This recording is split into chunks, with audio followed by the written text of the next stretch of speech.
Hello everybody and welcome back to Functional Skills English. This is a live walkthrough of the Level 2 writing exam. If you've seen part 1, you'll have seen that we finished the first question that was all about writing a letter of thanks. Now we're moving on to question 2, which is writing an article. Now, as you can see on the screen here, we have the full description, the scenario that we've been given by the exam board. It says that we are to write an article. It's got 22 marks, so the same as the first question. So we're going to spend the same amount of time, effort on this second question. So we've been asked to write an article for a newsletter. The article is giving advice to young people who are new to our place of work or study. In your article, you could give the following information. Then we're given the 3 bullet points with which to work, and we're asked to cover somewhere in the region of 250 to 300 words as is standard. So, first things first. It says, and I've highlighted it as we're looking at it, that the first thing that we need to remember is that this is an article. And as such, right at the top of the page, we need our headline or title. Something that is catchy, something that catches the eye of people going past so that they will purchase our newspaper. We are also going to ensure that we have our attribution on there, which is making sure we include the name of the person who has written the article. And then we're going to include the date underneath so that anybody reading this article will see how relevant it is. Okay. Now, we were given those 3 bullet points, and if we use our normal sort of structure, we need to include some form of introduction, give the readers a short idea of what our article is about. Then it said there are 3 bullet points: what to expect in a typical day, for 1, comments on your own experience, for number 2, advice on how to make a good start, for number 3, and then we need some kind of wrap up at the end, a little conclusion. As this is an article, we don't need to sign it off by writing our name or yours sincerely or anything like that. And we don't necessarily want any interaction from our reader other than we want them to take on board the advice that we are giving. So, the headline I always find is the hardest part to do. And it can often be a place where you get stuck and you're just looking at the screen and struggling to think about what you could name the article. So I find if we write our article, we can then find it's a lot easier to bring about those ideas, the ones that we've used in our text, and how are we going to summarize that. So once we've written it, the headline should appear to us a little bit easier. So an introduction for an article. Obviously, we're not going to start it with anything like I am writing to explain. None of us have ever picked up a newspaper or magazine and it says, hi, my name is Alex. This article is about working for SCL Education. No, I'm going to start it with something. Now, if it's giving advice, I'm going to consider this to be a relatively informal article. I'm going to make it quite friendly, quite chatty, almost like, a big sister or an auntie kind of person giving somebody advice. So, and it actually says giving advice to young people who are new to your work of place or study. So if you've had any job, it doesn't matter if you are employed at the moment or not, if you've had any job, we all know what it's like to be the new person there. So I'm thinking, what kind of advice and guidance would I give somebody who is coming to work at my place of work? So my introduction, I'm going to start it by, again, using that sort of friendly, comforting, sort of avuncular, like really nice and friendly tone. I'm going to start with a rhetorical question because it draws the reader in and it gives them something to think about. We're not expecting them to answer the question, we're expecting them to think about the question. So I'm going to say something along the lines of, who remembers their first day at their first job? How terrifying was that? So we're actually saying, who remembers their first day at their first job? And then I'm saying, I was terrified. So even though it's in the form of a question, I'm actually making a statement. So then I'm sort of going to answer my own question. I was so worried that I wasn't going to know anything, that I'd be wearing the wrong clothes, or that I'd mess up in front of everybody. Again, as always, it doesn't have to be necessarily true. What we're looking for is how well you can express these thoughts and feelings, not how honestly you are giving them. So, again, your introduction, although short, we can always add to it as we go. Same as any spelling or typing errors. That's what our 10 minutes at the end is for. So, what to expect in a typical day. So, I'm going to go back in many, many years in history, and I'm going to think about a time when I worked for a retail job.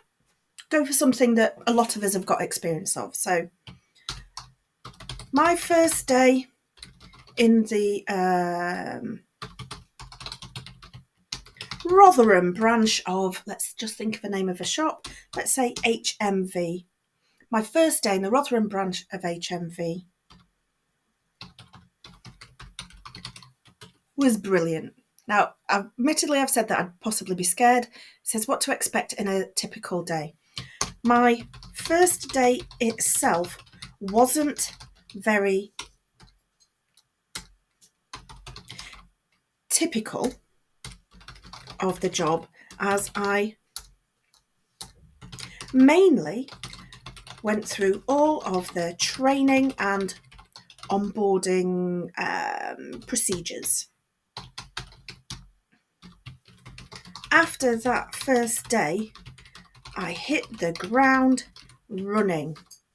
I felt like it was really easy to remember the instructions given to me by my boss, because he was really patient and explained the tasks clearly. Okay, so what to expect on a typical day. If you're looking to work in retail, just remember, it can be long hours and you may be on your feet. So if you're allowed, ensure you wear sensible shoes. I think for anybody who's worked in retail, you'd probably agree with me. It's a really important part. So comment on your own experience at your place of work or study. Okay, so I've commented on it a little bit already. And as you can see, just as I'm sort of scanning my eyes over what I've written so far, I'm correcting any mistakes that I see. Remember, if we see the mistakes, we can correct them. If the examiner sees the mistakes, it could potentially affect our grade. So, the second heading was comments on your experience at your own workplace. So I'm going to say that I loved this job. I loved working for HMV. The work was fun.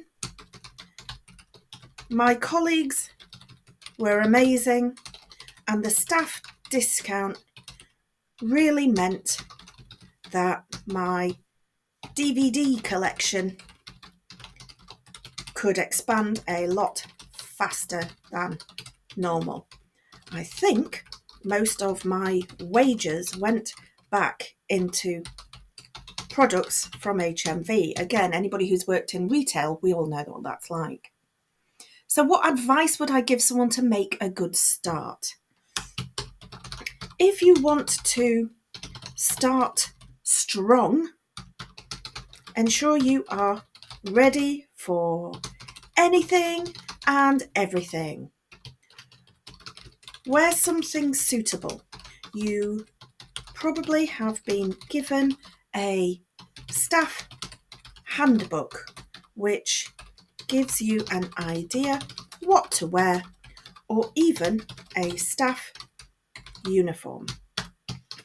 Shoes are the most important thing, as you'll need to be comfortable.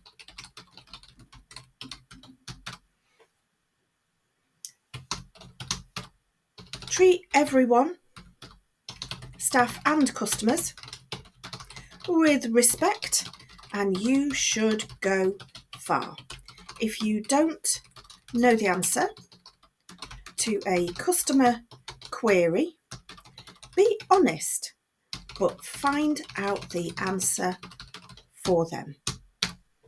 And look at that, already we've smashed through that word count of 250 words minimum. We're on 269, and we still have one little section to go. So I'm going to stop where I was just because we have already hit that word count. I'm going to have a look at our little conclusion at the end, which is basically just going to be a very short paragraph saying, I have given you advice. So what do we want them to do? So take my advice. That's what I want them to do. And you should... I don't want to repeat myself and have a really strong start.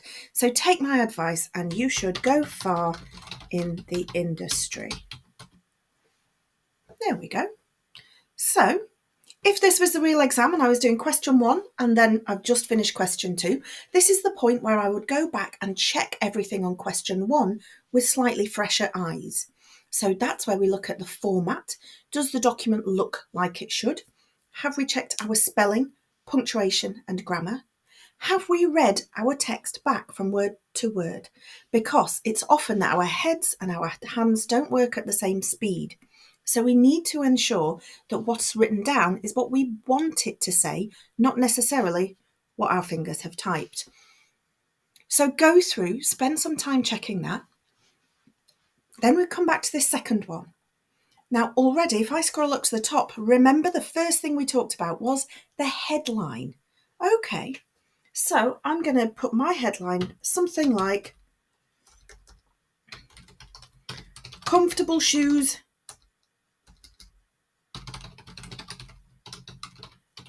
makes the difference. Now, admittedly, it's just one of the points I've made in the text. It's not what the whole piece is about, but it sort of sets the tone. It gives the reader an idea that it is something that, thinking comfortable shoes makes the difference. What are they talking about? I need to read more. I need to read for further details. And then as soon as they read that first sentence that talks about their first day in their first job, then you can see how the two things are coming together. So we would go through, we would check, are our capital letters in the right place? Have we used a range of punctuation? For example, by using rhetorical questions, we have used question marks. By using an exclamation mark, obviously that's two different types. We have full stops on the end of sentences. And then I've also used things like, if we notice here in the not quite final paragraph, where it says, where something suitable, then there's a hyphen or a dash. You should probably have a look at the staff handbook. Okay, great. So we've got a range of punctuation in there. Again, if you're not confident using some of the less common types of punctuation, don't worry about it. As we've said, everything that you are marked on, it's not as simple as a black and white, you've done this or you haven't. Everything you're being marked on is basically a sliding scale. Is your spelling perfect all the way throughout? Is it pretty good? Is it okay? Or does it not make sense at all? So it's not a case of you've made this number of mistakes, then you won't get any marks. It looks at how much you try and how well you've succeeded. And that's how the marks from both of these pieces are put together. The same thing applies where you will obviously get a mark for the first one and a mark for the second piece that you write for the writing exam. The totals are added together. So it's the culmination of both of those marks that tells us whether or not you would pass this exam. The marks are out of 44 and you require somewhere in the region of 26 marks in order to pass. And just remember, the first thing on the mark scheme says, have you written close to the word count? So just by writing enough words, just by hitting that 250 word minimum, you'll get 2 marks over the whole exam for that. So all the little things, all the hints and tips that I'm giving you are there for a reason. So try to use every sort of weapon in your arsenal. In the first question, in our first video, we used a triplet. We used language features. In this one, we're using rhetorical questions. We're using exclamation marks. We've adapted our language to fit our reader. We're doing all of these things that show that we have the skills to pass Functional Skills Level 2 in the writing exam. So that's it. I will be uploading a few more of these videos in the near future, just so that we can see a full range of what all of these exam papers look like and how best to answer them in order to get the highest possible marks. We'll see you in the next video. Thank you.